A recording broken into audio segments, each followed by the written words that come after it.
जय मसीह की। आइए हम वचन के पार्ट में जाएंगे, जो यूहन्ना उसका 15वां अध्याय और उसकी पहली आयत से और 17वीं आयत तक। यहाँ पर ऐसे लिखा है, सच्ची दाखलता मैं हूँ और मेरा पिता किसान है।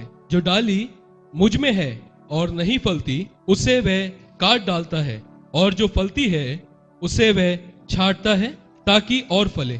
तुम तो उस वचन के कारण जो मैंने तुमसे कहा है शुद्ध हो। तुम मुझ में बने रहो और मैं तुम में।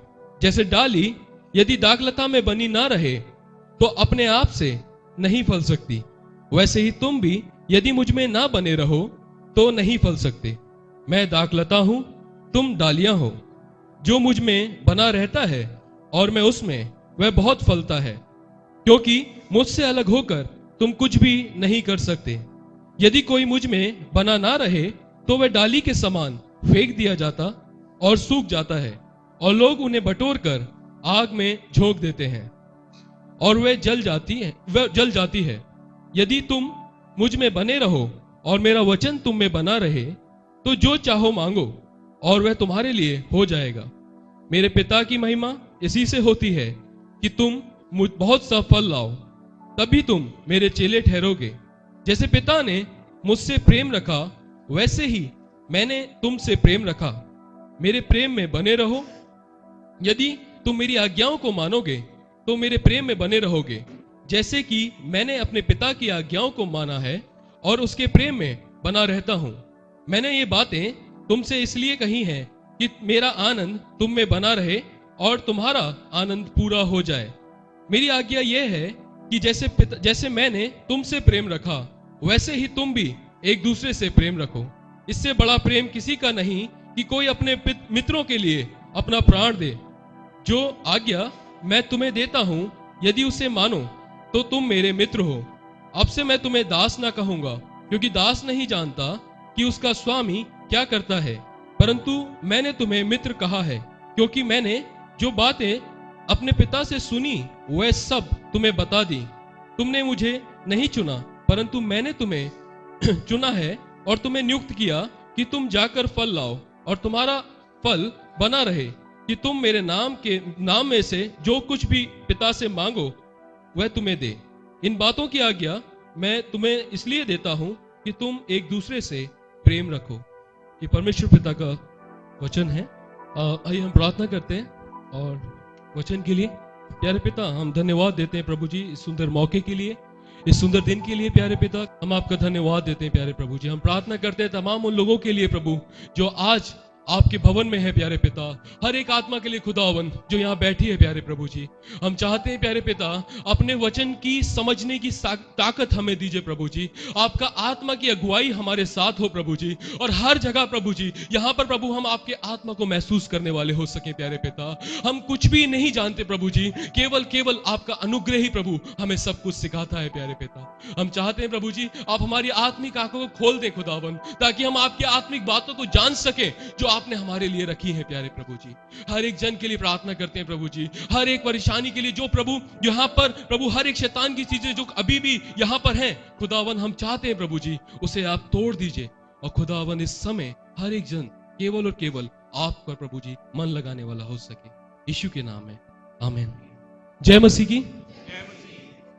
सबसे पहले मैं एक बात जानना चाहूंगा कि हम लोग सबसे बड़ी आयत है, मैं हर बार बोलता हूं, मुझे अच्छा लगता है कि सबसे बड़ी आयत जो गोल्डन वर्ड्स है बाइबल में क्या है? क्योंकि परमेश्वर ने जगत से ऐसा प्रेम रखा कि उसने अपना इकलौता बेटा दे दिया, ताकि जो कोई उसमें विश्वास करे वो नाश ना हो परंतु अनंत जीवन पाए। तो हम लोग अनंत जीवन पाने के लिए अभी हम चल रहे हैं, और प्रभु ने वादा किया है कि जो मेरे बेटे पे विश्वास करेगा वो अनंत जीवन पाएगा। आखिर अनंत जीवन है क्या? हम सब लोग दावा करते हैं कि हम अनंत जीवन के अधिकारी होने के लिए जिंदगी जी रहे हैं, लेकिन अनंत जीवन है क्या? अनंत जीवन का मतलब क्या है? आप लोग बताएंगे कोई भी एक जन? यीशु मसीह अनंत जीवन है, और प्रभु को जाना और उसकी आज्ञाओं को पालन करना अनंत जीवन है। और कोई बोलेगा? ठीक है, यही अनंत जीवन है। हम बाइबल से देखेंगे यूहन्ना उसका 17वां अध्याय और उसकी 3री आयत। कोई भी एक जन इस आयत को पढ़ सकता है। और अनंत जीवन ये है कि वे तुझ एकमात्र सच्चे परमेश्वर को और यीशु मसीह को जिसे तूने भेजा है जाने। अनंत जीवन ये है कि क्या है अनंत जीवन? कि वो तुझ एकमात्र सच्चे परमेश्वर को और जिसे तूने भेजा है यानी यीशु मसीह को जाने, ये अनंत जीवन है। हम जिस दिन विश्वास करते हैं, हम प्रभु में आते हैं, जब हम यीशु पे विश्वास करते हैं, उस दिन से हमारा एक सफर शुरू हो जाता है। जो सफर हमारा जब तक हम इस पृथ्वी पर जिंदा हैं तब तक का वो सफर हमारा चलता रहता है। और उस बीच हम बहुत सी चीजें प्रभु यीशु मसीह के बारे में जानते हैं, परमेश्वर के बारे में जानते हैं, और ऐसे ऐसे करके हम अनंत जीवन की दौड़ में चलते चले जाते हैं। जब तक हम इस पृथ्वी पर जिंदा हैं तब तक परमेश्वर के बारे में हमें जानने का मौका मिलता रहता है। हम अपने घर में, हमारे घर में हमारी मम्मी हैं, हमारे पापा हैं, हमें मालूम है उनकी पसंद क्या है, हमें मालूम है वो क्या खाते हैं, हमें मालूम है उनका क्या फेवरेट डिनर है या क्या फेवरेट चीज है खाने में, और हम उनकी पसंद को पहचानते हैं। क्यों पहचानते हैं? क्योंकि हम उनको जानते हैं। परमेश्वर की इच्छा को जानने के लिए सबसे मेन है परमेश्वर को जानना। परमेश्वर को जानेंगे, यीशु को जानेंगे, उनका स्वभाव क्या था, कैसे हैं वो, क्या चाहते हैं वो। तो मैं जल्दी से वचन में जाना चाहूंगा। हमने अभी वचन पढ़ा यूहन्ना उसका 15वां अध्याय, और हम यहां पर सबसे मेन है कि यीशु मसीह अपने चेलों से बात कर रहे थे, और बात करते करते उन्होंने एक दृष्टांत बोल दिया, एक एग्जाम्पल दे दिया अपने लिए। और अपने लिए एक एग्जाम्पल उन्हें यह दिया कि मैं क्या हूं, मैं सच्ची दाखलता हूं, और तुम क्या हो, मेरा पिता क्या है, किसान है। आज से 2000 साल पहले जब इजराइल में सबसे फेमस बिजनेस क्या हुआ करता था, वहां पर ऑलिव ट्री पर लगाए जाते थे, और ऑलिव ट्री से जो भी ऑलिव हुआ करते थे उसको तेल निकालकर और उनको बेचा जाता था। वो उनकी बिजनेस था। वाइनयार्ड लगाया जाता था, दाख की बारियां लगाई जाती थी, उसको वो दाख निकालकर और उसको बेचते थे, और उससे उनकी बिजनेस था वो। तो इसलिए यीशु मसीह ने इस दृष्टांत को इस्तेमाल किया, इस एग्जाम्पल को इस्तेमाल किया, क्योंकि उस समय लोग बहुत ज्यादा जानते थे कि दाख की बारियों की देखभाल कैसे की जाती है। आज हमारे पास बहुत से ऑप्शन है बिजनेस के, लेकिन उस समय ज्यादातर लेबर दाख की बारियों में काम करा करते थे। तो जीसस बोलते हैं मैं क्या हूं, मैं सच्ची दाखलता हूं, और तुम क्या हो, डालियां हो। और जो डाली मुझ में बनी रहती है वो क्या होती है, बहुत फलती है, बहुत ज्यादा फलती है। अब मालूम है आपको, ये जो डाली बनी रहती थी और काटी जाती थी, एक प्रोसेस होता था, इसे बोलते प्रूनिंग का। प्रूनिंग प्रोसेस होता था जो अक्टूबर और नवंबर के बीच में हुआ करता था, जब डालियों को छाटा जाता था ताकि वो और फलवंत हो और उनमें फल लगे। और ये काम वाइन ड्रेसर करा करते थे, वो किसान करा करते थे, जो उस दाख की बारी को अच्छी तरीके से उसकी देखभाल करते थे। हम वापस वचन में जाएंगे। यहां यीशु मसीह बोल रहे हैं, एक एग्जाम्पल दिया उन्होंने, और फिर एक आयत बोली उन्होंने। अगर हम 15वें अध्याय की, अगर हम 10वीं आयत पर गौर करें, तो यीशु मसीह यहां कहते हैं, यदि तुम मेरी आज्ञाओं को मानोगे तो मेरे प्रेम में बने रहोगे, जैसा मैंने अपने पिता की आज्ञाओं को माना और उसके प्रेम में बना रहता हूं। सबसे मेन चीज कि कैसे हम प्रभु यीशु मसीह के प्रेम में बने रह सकते हैं। चेलों को प्रभु यीशु मसीह ने कहा तुम मेरे प्रेम में बने रहोगे। कैसे बने रहोगे? बाइबल में लिखा है मेरी आज्ञाओं को मानकर तुम बने रहोगे। क्यों हम आज्ञा मानेंगे यीशु की? ये सबसे बड़ा एक क्वेश्चन है। कौन सी आज्ञा है जो यीशु हमें मानने के लिए कह रहे हैं? बहुत से लोग बोलते हैं कि आज्ञाएं हैं, 10 आज्ञा हम मानते हैं, लेकिन यहां बात हो रही है, यीशु कह रहे हैं कि मेरी आज्ञाओं में बने रहकर ही तुम मेरे प्रेम में बने रहोगे। हमारे घर में हमारे माँ बाप हमसे कोई आज्ञा देते हैं तो हम उसको करते हैं क्योंकि हम उनके प्रेम में बने रहना चाहते हैं। नहीं करेंगे तो माँ बाप का स्वभाव बदल जाता है, गुस्सा हो जाते हैं। लेकिन प्रभु यीशु मसीह कह रहे हैं कि तुम मेरे प्रेम में बने रहोगे जब तुम मेरी आज्ञाओं को मानोगे। यीशु मसीह ने ऐसा किया। यीशु मसीह ने ऐसा किया। यीशु मसीह परमेश्वर पिता के प्यार में बने रहे। कैसे? क्या जरूरत थी यीशु को आज्ञाओं को मानने की? अगर आप इब्रानियों की किताब और उसके 5वें अध्याय और उसकी 8वीं आयत अगर निकालेंगे तो वहां लिखा है पुत्र होने की दशा में भी उसने आज्ञा मानना सीखी। आज्ञा मानी। कोई एक जन पढ़ दे बाइबल से, इब्रानियों 5:8। पुत्र होने पर भी उसने दुख उठा उठाकर आज्ञा माननी सीखी। पुत्र होने पर भी यीशु ने दुख उठाया और आज्ञाओं को मानना सीखा। ये प्रभु यीशु मसीह क्यों कर रहे थे? क्योंकि उन्हें अपने पिता के प्रेम में बना रहना है, उन्हें परमेश्वर के प्रेम में बने रहना है। ये बात है, परमेश्वर का प्रेम में बने रहने के लिए हमें आज्ञाओं को मानना बहुत जरूरी है।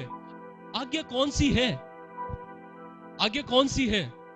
एक दूसरे को प्रेम करो, बिल्कुल सही। यहाँ यूहन्ना और उसकी 15वीं अध्याय की 12वीं आयत में यीशु मसीह एक बात कहते हैं, मैं तुम्हें एक आज्ञा देता हूं। एक आज्ञा है, वो ये है, मेरी आज्ञा ये है कि जैसा मैंने तुमसे प्रेम रखा वैसे ही तुम भी एक दूसरे से प्रेम रखो, और इसी से लोग जानेंगे कि तुम मेरे चेले हो। 13वीं अध्याय में यीशु मसीह ने यूहन्ना में जब अपने चेलों से मिल रहे थे तो उन्होंने उन्हें एक नई आज्ञा दी। उन्होंने कहा, मैं तुम्हें एक नई आज्ञा देता हूं, और ये नई आज्ञा ये है कि तुम आपस में प्रेम रखो, और इसी से लोग जानेंगे कि तुम मेरे चेले हो। यहां पर यीशु उसी बात को दोबारा फोर्स कर रहे हैं, बता रहे हैं अपने चेलों को कि तुम अभी क्या करना है, तुम्हें प्रेम करना है, एक दूसरे के साथ प्रेम करना है। ये बहुत जरूरी है। कैसा प्यार हम आज कर रहे हैं? आज इस समय हमारा प्यार कैसा है? हम लोग इस दुनिया में हैं, हम इस संसार में हैं, हमें प्रभु यीशु मसीह ने प्यार करने के लिए कहा गया है, लेकिन हम प्यार क्या कर रहे हैं? आज बहुत से लोग जो प्यार करते हैं ना, वो प्यार करते हैं जब हमें कोई इंसान अच्छा लगता है, अगर उसके कपड़े अच्छे हैं, उसका बोलने का तरीका अच्छा है, इसलिए हम, इसका मतलब हमारा है कि हम उसे प्यार करेंगे, क्योंकि उसको हमें कुछ चीज पसंद है, इसलिए हम उसे प्यार करेंगे। अगर कोई खराब है, अगर कोई गंदे कपड़े पहना है, यदि उसका स्वभाव अच्छा नहीं है, तो हम उससे प्यार, ये संसार की रीति है, ये संसार लोग ऐसे ही, संसार ऐसे ही चलता है, क्योंकि वो लोग कहते हैं इसने मुझसे प्यार किया तो मैं भी करूंगा, इसने मेरे संग भलाई करी तो मैं भी करूंगा, ऐसा अब लिखा है। ऐसी जब मैं प्रभु में बढ़ रहा था, मैं आपको एक टेस्टिमनी बताना चाहूंगा, तो जब प्रभु में बढ़ रहा था, 2008 की बात है, और जब धीरे धीरे जब मैं बढ़ रहा था, तो प्रभु उस टाइम पे कुछ भाई ने, मैं बहुत दुआ करता था, प्रभु सब लोग एक से हैं, सब लोग आपसे प्यार करते हैं, मैं भी आपसे बहुत प्यार करता हूँ, बहुत ज्यादा प्यार करता हूँ, ऐसे दुआ करता था। तो एक भाई ने कुछ ठोकरें खिलाई कुछ जवानों को, और जब उन्होंने ठोकरें खिलाई तो मैंने उनके प्रति एक नफरत दिल में रख ली, और मैं परमेश्वर से दुआ ये करने लगा कि परमेश्वर, आपने ऐसे इंसान को इस दुनिया में क्यों रखा है जो आपके बच्चों को ठोकरें खिलाते हैं? मैंने कहा इसको उठा लेना चाहिए, इसको मार दो, इसे दंड दो, या नहीं तो इसके पैर तोड़ दो, क्योंकि उस समय मैं ऐसे ही सोच रहा था। मैंने कहा पैर तोड़ दो, मारो इसे, नहीं तो इसे कुछ नहीं तो कलीसिया से बेदखल कर दो। प्रभु ने कोई जवाब नहीं दिया। एक हफ्ता हो गया, एक हफ्ते तक मैं कंटिन्यूअस यही दुआ करता रहा। मैंने प्रभु कुछ तो होना चाहिए, और मैं हर बार उसे देखता था जाके, लेकिन वो बिल्कुल सही, बल्कि और अच्छा घूम रहा था। मैंने कहा प्रभु ये क्या है? मैं फिर भी दुआ करता रहा, लेकिन उस समय मुझे कुछ भी उत्तर प्रभु ने नहीं दिया। लेकिन कुछ टाइम बाद मेरे यहाँ एक फिश पॉन्ड था, एक फिश एक्वेरियम था, उसके अंदर मछलियां थी, और मैं उन्हें बहुत ही अच्छी तरीके से पालता था, उसके लिए दाना लेके आता था और उनको डालता था। तो उसमें 4 थी, और 4 में से मैंने कहा और भी होनी चाहिए, जब ये 4 इतनी अच्छी तरीके से रहती हैं तो और भी अच्छी अच्छी फिशेस लेके आऊंगा मैं। तो उस समय मेरे पास बाइक नहीं थी, और मैं साइकिल उठाकर दोधपुर, जो हमारे अलीगढ़ में है, वहां पर गया, और वहां पर जाने के बाद मैंने वहां पर एक्वेरियम के लिए, अपने एक्वेरियम के लिए 7-8 मछलियां ली, जो छोटी छोटी बड़ी प्यारी प्यारी थी। और वो साइकिल मैंने एक ऐसे भाई से ली थी, वो साइकिल इतनी खराब थी कि उसे चलाने के लिए बार बार मुझे खड़ा हो जाना पड़ रहा था, उसकी सीट बार बार ऊपर नीचे ऐसी खराब थी। मैं बड़ी मुश्किल से गया, और बड़ी मुश्किल से जाकर उन मछलियों को लेकर आया और उस एक्वेरियम के अंदर डाला।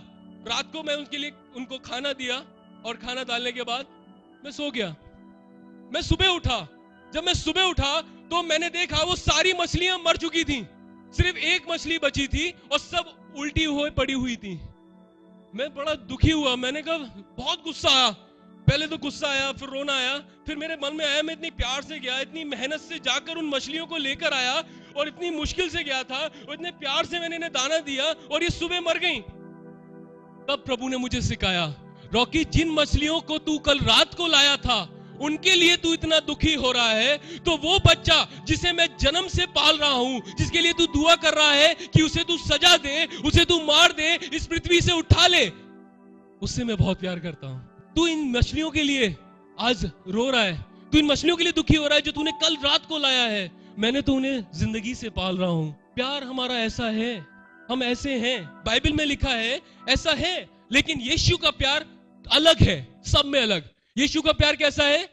यीशु का प्यार है, यदि कोई तुम्हें क्या करे, अपने सताने वालों के लिए क्या करो, और जो तुम्हारा बैरी है उसके लिए क्या करो, लव योर एनिमीज, जो आपसे दुश्मनी रखते हैं उनसे प्यार करो, और जो आपको परसिक्यूशन दे रहा है, जो आपको परसिक्यूट कर रहा है, सता रहा है, उसको क्या करना है, हमें माफ करना है, उसके लिए प्रार्थना करनी है। ये यीशु मसीह सिखा रहे हैं। ये बहुत टफ है, बहुत टफ है। अगर हम बाइबल में देखें 15वां अध्याय और 10वीं आयत, जल्दी से इसी में ही यशायाह में यहां लिखा है, यदि तुम मेरी आज्ञाओं में मानोगे तो मेरे प्रेम में बने रहोगे, जैसे कि मैंने अपने पिता की आज्ञाओं को माना है और उसके प्रेम में बना हूं। What type of love in between Jesus and God.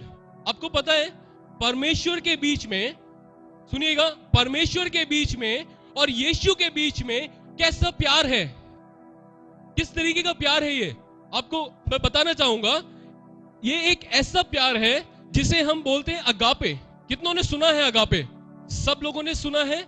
नहीं सुना तो ये ग्रीक वर्ड है अगापे। और अगापे प्यार 4 तरीके के होते हैं, अभी मैं इस पे नहीं जाएंगे। इरोस है, स्टोरगे है, फिलियो है, ये सब अलग अलग हैं। माँ बाप के लिए है, दोस्तों के लिए है, और अपने परिवार वालों के लिए है। इरोस जो है वो हमारा हस्बैंड और वाइफ का प्यार है। लेकिन अभी हम जो बात कर रहे हैं ये प्यार है अगापे। और अगापे प्यार क्या है? यीशु ने प्यार किया अपने पिता से। यीशु कहते हैं मैं अपने पिता के प्यार में, 10वीं आयत जल्दी से, मैं अपने पिता की प्यार में, जैसे कि मैंने अपने पिता की आज्ञाओं को माना और उसके प्रेम में बना रहता हूं। यीशु पिता के प्रेम में बने रहते हैं। कैसे बने रहते हैं और वो प्यार क्या है, ये जरूर हमें जानना जरूरी है। अगापे क्या है? कितने लोग हमारे बीच में, बहुत से बड़े भी लोग हैं और ज्यादातर महिलाएं अपने बच्चे को, मैं एग्जांपल दे रहा हूं ताकि आपको समझ में आए कि अगापे क्या है। बच्चों को, अपने बच्चों को जब पालते हैं, जब बच्चे छोटे होते हैं, तो जब कभी कभी वो बीमार हो जाते हैं, जब ज्यादातर माएं इन सब चीजों को जानती हैं, जब बच्चे बीमार हो जाते हैं तो छोटा बच्चा जब रात में उठता है और वो रोता है, तो माँ, कितनी माएं ऐसी हैं जो उठती हैं? सब उठती हैं, लेकिन नींद आ रही होती है, मजबूरी में उठना पड़ता है, क्योंकि हमें अपने बच्चे से क्या है, अगापे है, प्यार है। अगापे प्यार ऐसा नहीं है कि मैं करना चाहता हूं, नहीं, अगापे प्यार है क्योंकि इसलिए मेरा मन तो नहीं है करने का, लेकिन फिर भी मैं करूंगा क्योंकि मेरे को इससे प्यार है। मेरी मन नहीं है, मेरी इच्छा नहीं है उस चीज को करने की, तो इसलिए मैं उसको करूंगा। मैं आपको अगापे के बारे में और डीपली समझाना चाहता हूं कि डीपली अगापे है क्या, आखिर इसकी मतलब क्या है, कि परमेश्वर और यीशु मसीह का रिश्ता कैसे था और कैसे है। इसको ये है कि हम कुछ चीज करना तो चाहते हैं, कुछ चीज करना चाहते हैं, पर वो नहीं करोगे। अगापे का मतलब वो नहीं है, हम करेंगे वो जिससे हम प्यार करते हैं, हम करना नहीं चाहते। मैं दिल्ली नहीं जाना चाहता, पर मैं अपने पापा से प्यार करता हूं, उनकी आज्ञा है कि मुझे दिल्ली जाना है, तो मैं अगापे के कारण, मैं उस प्रेम के कारण मैं दिल्ली जाऊंगा। ऐसा है अगापे का प्यार। यीशु मसीह जब क्रूसिफिकेशन के पास आए थे, तब उन्होंने गिड़गिड़ाकर गत्समनी के बाग में प्रार्थना की थी। आपको मालूम होगा क्या प्रार्थना की थी? पिता, ये दुख का प्याला, ये क्रूस का प्याला अगर हो सके तो हटा दे, प्रभु हटा दे। मेरी इच्छा ये है कि शायद ये हट जाए, शायद ये इससे ना गुजरूं। लेकिन लास्ट में यीशु ने कहा, पिता मेरी नहीं बल्कि तेरी मर्जी पूरी हो, क्योंकि तूने इस दुनिया से प्यार किया है, इसलिए मैंने तेरे से प्यार किया है और जो तू कहेगा वो करूंगा। इसलिए यीशु मसीह ने कहा, क्या कहा? पिता मेरी नहीं, क्योंकि वी आर इन अगापे। हम लोग काय में हैं? पिता, मैं और तू अगापे के प्यार में हैं। प्रभु जो तू कहेगा वो करूंगा, क्योंकि मुझे मालूम है ये बहुत मुश्किल है, लेकिन तेरा प्यार जो है वो अगापे है। उस प्यार का रिलेशन है ये संसार का प्यार नहीं है, ये प्यार है परमेश्वर और यीशु मसीह का।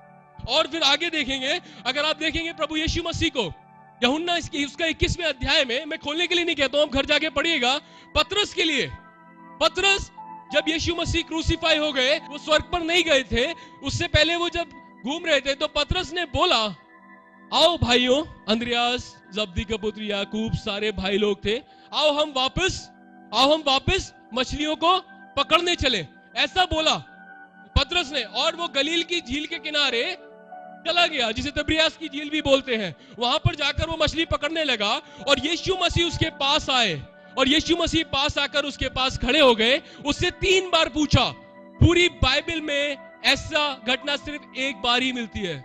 यीशु मसीह ने 3 बार पतरस से कहा, हे पतरस, क्या तू मुझसे प्यार करता है? पहली बार पतरस ने कहा, हाँ प्रभु, मैं तुझसे प्यार करता हूं, देखा नहीं मैंने तेरे लिए अपनी जान देने के लिए तैयार हो गया था। लेकिन प्रभु ने कहा तू मुकर जाएगा, ठीक है।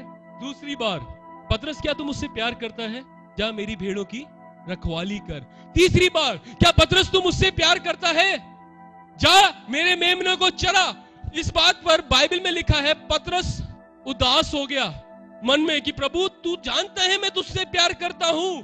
लेकिन यीशु जानते थे कि पतरस अभी तक मेरे से अगापे प्यार नहीं करता। पतरस अभी तक मेरे से अगापे प्यार नहीं करता, क्योंकि पतरस वही करता है जो इसे अच्छा लगता है। लेकिन जो मुझे अच्छा लगता है वो पतरस नहीं करता, ये अगापे प्यार नहीं करता। हुआ क्या, जब पतरस ने कहा, हाँ प्रभु मैं तेरे पीछे चलूंगा और मैं तेरे से प्यार करता हूं, यीशु मसीह ने दूसरी बार किसी चेले को ऐसे बुलाया, मेरे पीछे हो ले। और कोई चेला नहीं था, पतरस ने दोबारा बोला, मेरे पीछे हो ले। और यही पतरस कॉर्नेलियुस के घर नहीं जाना चाह रहे थे। प्रेरितों के काम में जब हम 15वें अध्याय में देखेंगे, वहां पर कॉर्नेलियुस के बारे में बताया गया।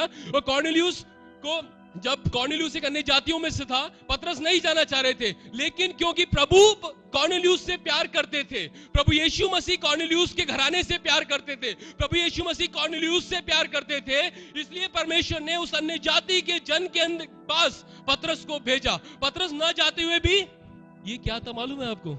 ये अगापे प्यार था, ये अगापे प्यार था। पतरस रोम नहीं जाना चाह रहे थे जब उन्हें क्रूसीफाई किया गया। पतरस रोम नहीं जाना चाह रहे थे, लेकिन अगापे था, क्योंकि प्रभु ने कहा है, प्रभु ने रोम से प्यार किया है तो मैं भी जाऊंगा, चाहे हो जाए कुछ भी। लेकिन क्योंकि मेरा और यीशु का प्यार ऐसा है, ये अगापे प्यार है। आगे हम देखेंगे, बहुत से लोग हैं ऐसे। आपको समझ में आ रहा है ना अगापे प्यार? कितनों को समझ में आ रहा है? हम लोग यीशु में हैं और यीशु की इच्छा पूरी करते हैं, और यीशु पिता में थे और पिता की मर्जी पूरी करते थे। ये नहीं कि जो मुझे अच्छा लगता है वो करूंगा, बल्कि ये जो यीशु को अच्छा लगता है वो मैं करूंगा, क्योंकि मैं यीशु में बना रहना चाहता हूं। यही यीशु मसीह ने बोला, मेरे में बने रहो। बहुत से लोग हैं यहाँ पर। यूहन्ना 15वां अध्याय, और फिर से हम 8वीं आयत पर थोड़ा सा मनन करेंगे। मेरे पिता की महिमा इसी से होती है कि तुम बहुत सा फल लाओ, तभी तुम मेरे चेले ठहरोगे। आज बहुत से लोग हैं जो मसीह में हैं, विश्वास करते हैं, और बहुत से लोग इस समय प्रीचिंग करते हैं और प्रचार करते हैं, मिनिस्ट्री में हैं। मतलब वो सब लोग मिनिस्ट्री में हैं, ज्यादातर लोग मिनिस्ट्री में हैं, और वो इस समय प्रभु यीशु मसीह के प्यार में नहीं है, वो अगापे में नहीं है। वो उनका मतलब है कि ग्रेट कमीशन इज, तुम जाओ सारी जातियों के लोगों को चेला बनाओ। उनका फोकस उसी पर है, और वो अपने स्वभाव को भूल गए, वो यीशु के प्यार को भूल गए, लेकिन वो केवल और केवल उसी पर फोकस है। यीशु मसीह ने कहा, जब कोई गलत तरीके से प्रचार करेगा तो तुम उसके फलों से उन्हें पहचान लोगे। फल क्या है? उनका कैरेक्टर, उनके बात करने का तरीका, उनके बोलने का तरीका, और उनका क्या स्वभाव है। आज बहुत से लोग लोगों से प्यार नहीं करते और दावा करते हैं कि मैं परमेश्वर से प्यार करता हूं। आज बहुत से लोग यीशु को नफरत करते हैं, लेकिन यीशु के लोगों से नफरत करते हैं और ये दावा कर रहे हैं कि यीशु से हम प्यार करते हैं। नहीं, ये तो नहीं है। बाइबल में ऐसा नहीं है। बाइबल में लिखा है, परमेश्वर ने जगत से ऐसा प्रेम किया कि उसने अपना इकलौता पुत्र दे दिया। जब यीशु उस प्यार में है तो हम भी उस प्यार में बने रहना है। जरूरी नहीं है। आप प्रचार करते हैं बहुत से लोग। अभी भाई रोनी ने आपके सामने एक वचन पढ़ा, और वो वचन क्या था? वो वचन था, क्या हूं मैं? जल्दी से 1 कुरिन्थियों 13 जल्दी से सुनिए। यदि मैं मनुष्य और स्वर्गदूतों की बोलियां बोलूं और प्रेम न रखूं, तो मैं ठनठनाता हुआ पीतल, तो मैं झंझनाती हुई झांझू। कितनी बड़ी बात है। भविष्यवाणी का वरदान सब में बड़ा वरदान है, और ये कह रहे हैं कि यदि मैं भविष्यवाणियां कर सकूं, एक सेकंड, सब भेदों को, परमेश्वर की हर एक बात को जानता हूं मैं, और ज्ञान भी उनका समझ लेता हूं मैं।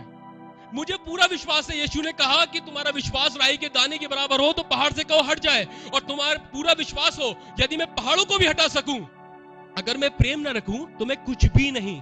और सुनिए, अगर मैं अपनी पूरी संपत्ति को कंगालों को खिला दूं, यदि अपना शरीर को भी जलाने के लिए दे दूं और प्रेम ना रखूं, मुझे कुछ भी लाभ नहीं है।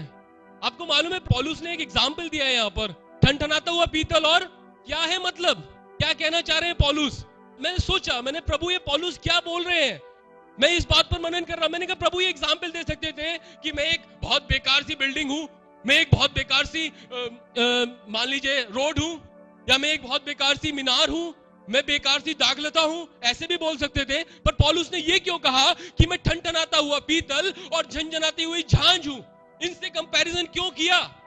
अगर मैं प्यार नहीं रखता हूं तो इनसे कंपैरिजन क्यों किया? तब मेरे बाद में जब प्रभु ने मुझे बताया ये ठनठनाता हुआ पीतल और ये झनझनाती हुई झांझ, आपने ड्रम सेट देखा होगा, इसमें एक सिंबल होता है जिसको मारते हैं ड्रम वाला तो उसमें आवाज आती है बड़ी अजीब सी, झन झन झन करके, ये झांझ है। और ठनठनाता हुआ पीतल आप हर इतवार को सुनते हैं, जो कि चर्च का आपने सुना है ना। इन दोनों की खासियत ये है, ये सुनने में तो अच्छे लगते हैं पर इनके खत्म होने के बाद एक अजीब सा सन्नाटा छा जाता है।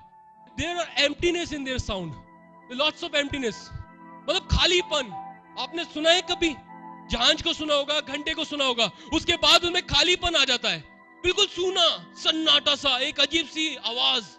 पौलुस कह रहे हैं तू प्यार नहीं रखता ना तो तेरा जीवन भी सूना है, एक सूनापना है तेरे अंदर। तू ठनठनाता हुआ पीतल है और झनझनाती हुई झांझ है। परमेश्वर के लोग से प्यार तो बाद में करेगा, पहले यीशु से तो प्यार कर। सेवा तो बाद में करेगा, पहले यीशु से तो मिल। बहुत से लोग आज ऐसे ही करते हैं। मैं एक छोटी सी कहानी बताऊंगा कि एक भाई था और एक उसका बाप और बेटे दो जा रहे थे और वो ट्रेन में सफर कर रहे थे, और सफर कर रहे थे, सफर करते करते जो पीछे कुछ कपल बैठे हुए थे और एक कपल ने बहुत देर से उसे नोटिस कर रहा था, और वो बच्चा बार बार जब भी ट्रेन में से देख रहा था, और ट्रेन में से देखने के बाद वो सामने जब भी पेड़ों को देखता था, जब पेड़ देखता था, तितलियां देखता था, बड़ी जोर से चिल्लाता था, पापा बटरफ्लाईज, पापा ओ ट्रीज। तो पीछे बैठा हुआ दो कपल बड़ी गौर से उसे देख रहे थे, और देखने के बाद और वो कह रहे थे, सी दिस इडियट, ऐसे उछल रहा है जैसे पता नहीं क्या हो गया है, पागल लग रहा है ये हमें। फिर उसने दूसरी बार ऐसी करा, पापा रिवर्स, और उसका बाप यस बेटा यस यस बहुत अच्छा, देखो देखो।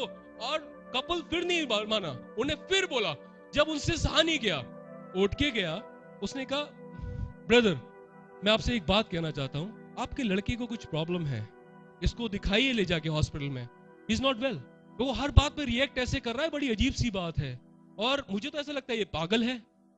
उसके बाप ने कहा भाई साहब आप सही कह रहे हैं, ब्रदर आप सही कह रहे हैं, इसको ये जिंदगी भर से जब से पैदा हुआ था ये अंधा था, इसकी आंखें नहीं थी, लेकिन आज ही इसे आंखें मिली हैं तो ये देख के बहुत खुश हो रहा है, इस संसार को देख रहा है, इस संसार को देखकर बहुत ज्यादा खुश हो रहा है।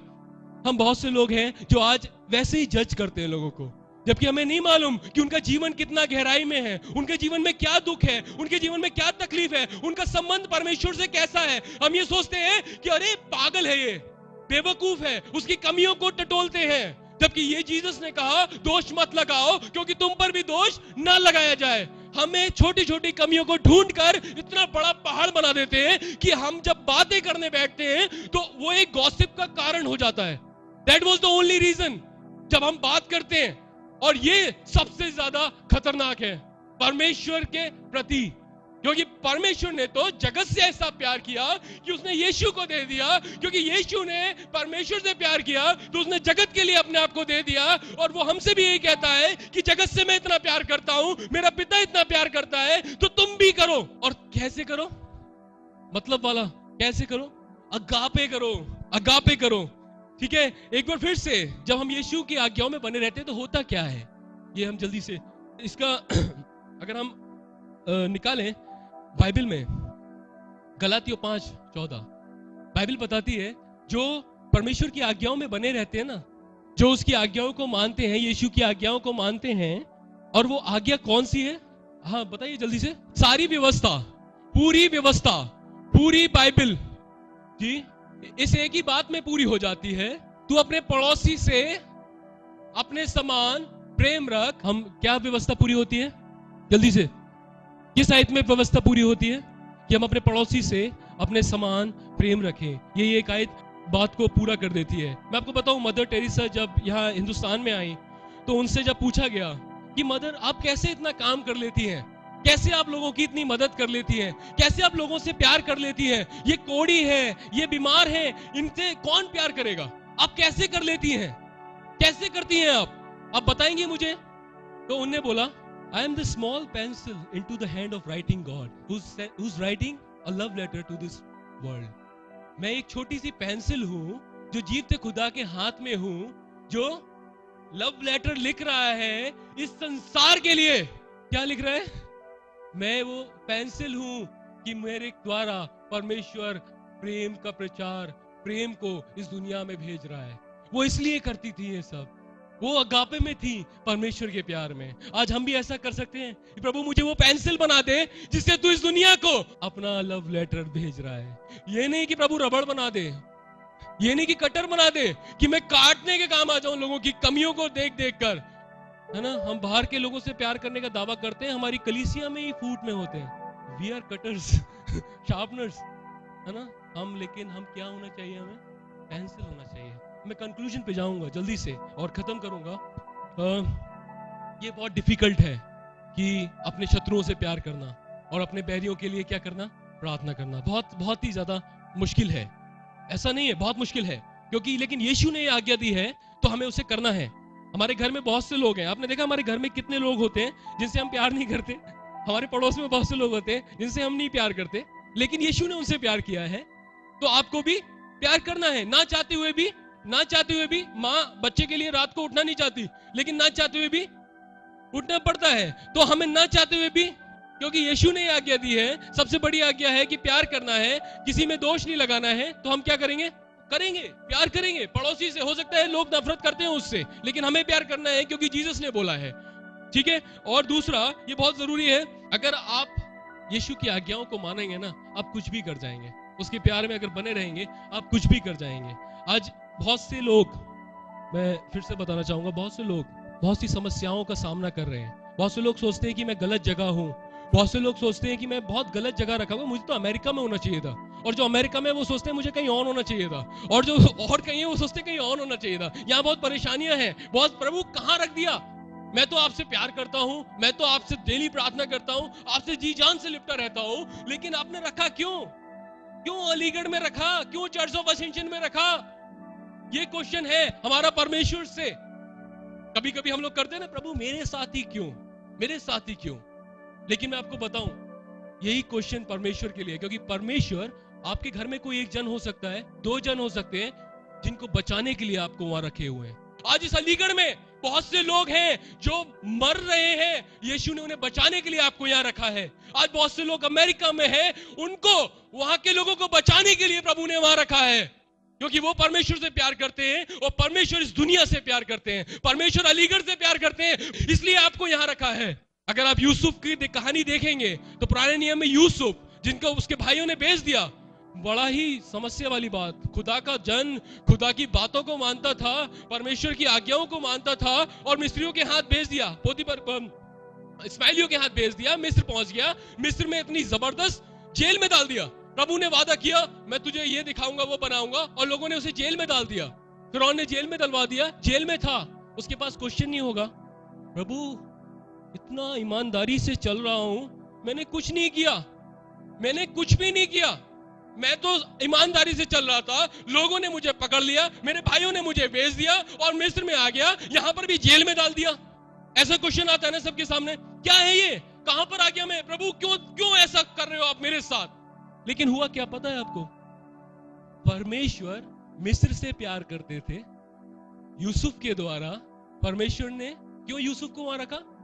ताकि मिस्र बच जाए, और साथ में उसके माँ बाप के साथ जो 70 लोग इजराइल में कनान में रह रहे थे वो भी बच जाए, और उन सबको बचा लिया।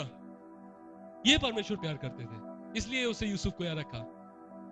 तो हम आज हो सकता है बहुत सी परेशानियों में हो, लेकिन प्रभु ने किसी मकसद के लिए आपको रखा है यहाँ पर।